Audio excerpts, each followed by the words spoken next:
Hello बच्चों, कैसे आप सब। मैंने तो यहाँ पे हेलो बच्चों लिखा भी है कि हमारे बच्चे कितना एक्साइटेड है नेक्स्ट बैच के लिए। उसके लिए बेसिकली बच्चों हम लोग न्यू बैच स्टार्ट कर रहे हैं और इस न्यू बैच का नाम एंथू बैच रखा है। और एंथू बैच के लिए बिकॉज एंथू इसीलिए क्योंकि अभी एग्जाम खत्म होते ही 9th के 10th में अगर कोई बच्चा पढ़ना शुरू कर दे तो भाई उसको एंथुसियास्टिक तो बोल ही सकते हैं, राइट। सो उसको देखते हुए हम लोगों ने उस बैच का नाम एंथू बैच दिया है। सो बच्चों रेडी हो जाओ, जिन जिन को लगता है कि हमें कुछ करना है लाइफ में, अपन स्टार्ट करते हैं फुल एनर्जी एंड डेडिकेशन के साथ new CBSE 10th batch. Detail में अगर आप जाओगे तो ये जो फर्स्ट बैच स्टार्ट हो रहा है 10th सीबीएसई का, उसमें जो क्लासेस होने वाले हैं वो ट्यूसडे थर्सडे सैटरडे, मतलब सप्ताह में 3 डेज क्लासेस होने वाले, ट्यूसडे थर्सडे सैटरडे। टाइमिंग इसका होने वाला है 5 to 8 PM एंड एग्जाम होने वाले हैं ऑल्टरनेट संडे। ठीक है, ऑल्टरनेट संडे मतलब second Sunday and fourth Sunday exam होगा। सेकेंड संडे का जो एग्जाम होगा उसमें हमने फिजिक्स केमिस्ट्री मैथमेटिक्स बायो जहां तक भी पढ़ाया होगा बच्चे को, वहां तक फिजिक्स केमिस्ट्री मैथमेटिक्स बायो का कंबाइंड पोर्शन आएगा। बट सेकेंड संडे वाले टेस्ट में फुल्ली एमसीक्यूज रहेगा।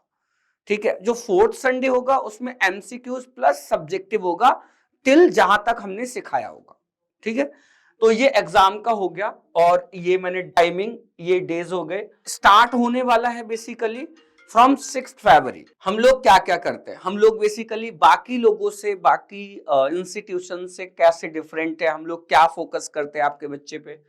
सो बेसिकली बहुत सारी ये जो लिखा है ना एडवांस लर्निंग फ्रॉम बेसिक्स, ये पार्ट बहुत इंपॉर्टेंट है। मैंने अभी तक 6 साल के कैरियर में ये सीखा है कि बहुत सारे बच्चे फाउंडेशन की बात करते हैं, ये बात करते बड़ी बड़ी, बट उनको बेसिक्स नहीं आते, वो उनके बेसिक्स में बहुत ज्यादा प्रॉब्लम है। तो मैं और मेरी पूरी टीम हम लोग ट्राई करते हैं कि बच्चे को बहुत बेसिक से सिखाया जाए ताकि स्टार्टिंग में उसका इंटरेस्ट क्रिएट हो जाए।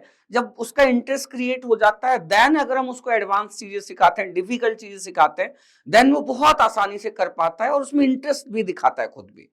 तो हम बड़ी बेसिक से सिखाना चाहते हैं। बेसिक्स में बहुत प्रॉब्लम्स है specially in mathematics and physics, right.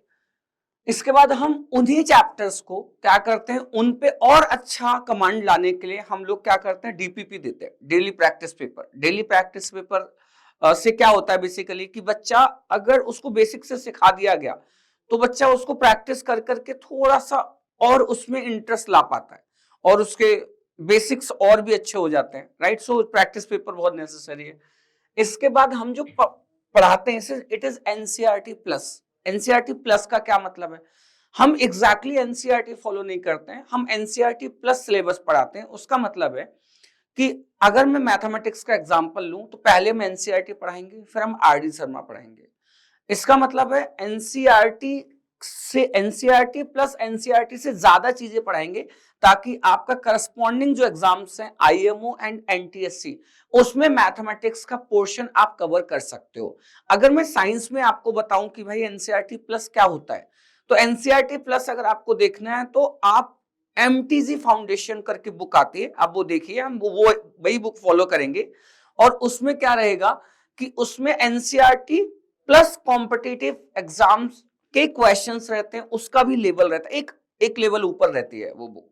सो हम वो फॉलो करेंगे ताकि आप एनएसओ मतलब जो साइंस ओलंपियाड टाइप कॉम्पिटिटिव की थोड़ी तो स्किल्स आनी चाहिए ना इस एज में, till 10th grade. Because in 12th standard हमें बहुत बड़े कॉम्पिटिटिव एग्जाम्स देने, हो सकता है आप एनएसओ में क्वालिफाई ना हो सकता है आप एनएसओ अपीयर ना करो, बट क्वेश्चन का लेवल क्या होता है, एग्जाम का पैटर्न क्या होता है, वो तो भाई सीखना ही पड़ेगा ना, वो समझना पड़ेगा, राइट।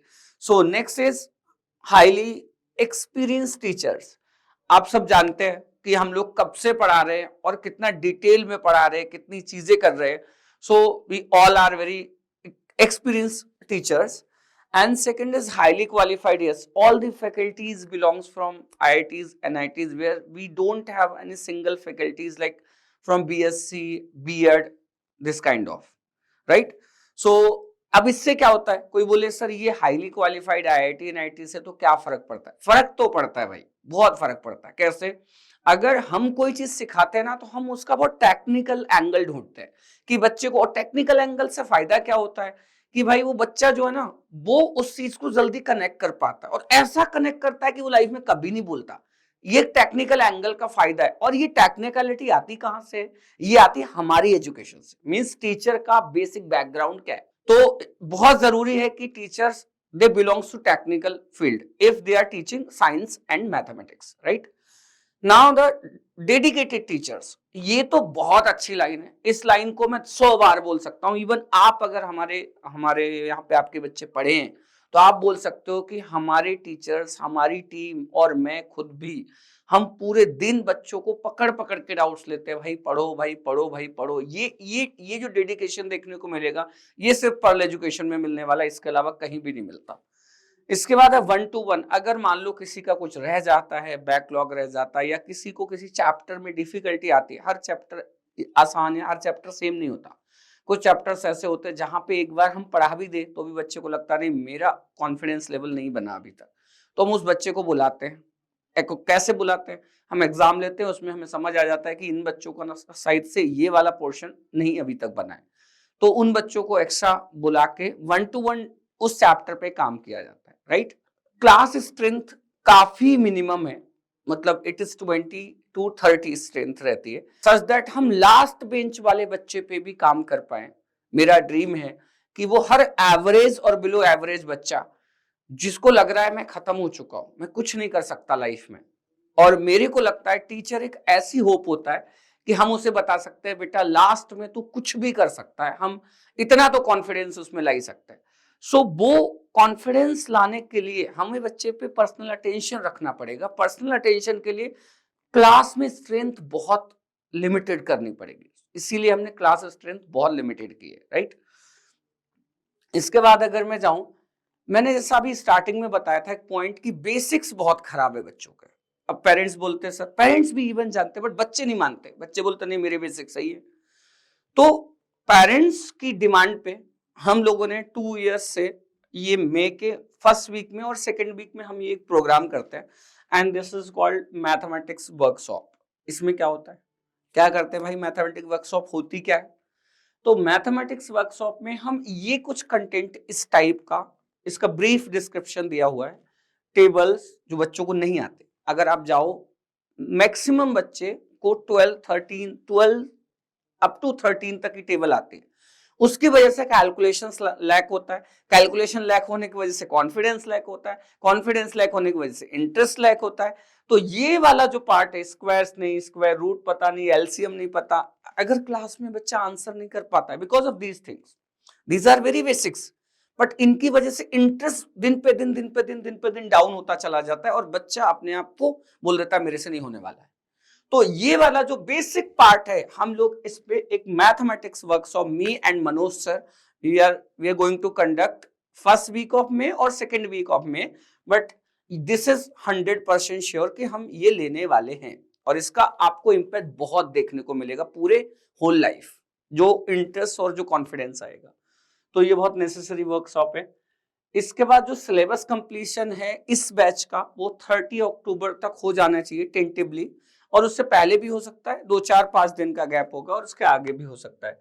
अगर सिलेबस खत्म हो जाएगा सर, क्या बैच खत्म हो जाएगा, फिर हमारे बच्चे क्या करेंगे? उस टाइम के बाद हम नवंबर से क्या करने वाले, नवंबर से revision plus weekly full test, क्योंकि पोर्शन खत्म हो चुका होगा तो हम फुल टेस्ट बढ़ा देंगे। कैसे बढ़ा देंगे? एक संडे मैथ्स, सेकेंड संडे फिर साइंस, फिर मैथ्स, फिर साइंस। तो बच्चा क्योंकि पूरा सिलेबस हो चुका है तो वो खुद पढ़ के आएगा, हम रिवीजन लेंगे और टेस्ट लेंगे, रिवीजन लेंगे, टेस्ट लेंगे। ये पूरी कहानी, ये पूरे बैच का एंड जो है वो 15 जनवरी को किया जाएगा और ये सेशन ऐसा ही चलता रहेगा। हमें लगता है कि हम हर बच्चे को पढ़ा सकते हैं, जिसको लोग या टीचर्स बोल रहे हैं, इवन पेरेंट्स भी बोल रहे हैं कि सर ये नहीं पढ़ता किसी भी तरीके से, हमने उन बच्चों को भी अच्छा किया है।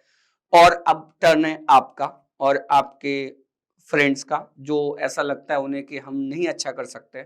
मैं आपको भरोसा दिलाता हूँ कि हम सब लोग मिलके बहुत अच्छा करेंगे।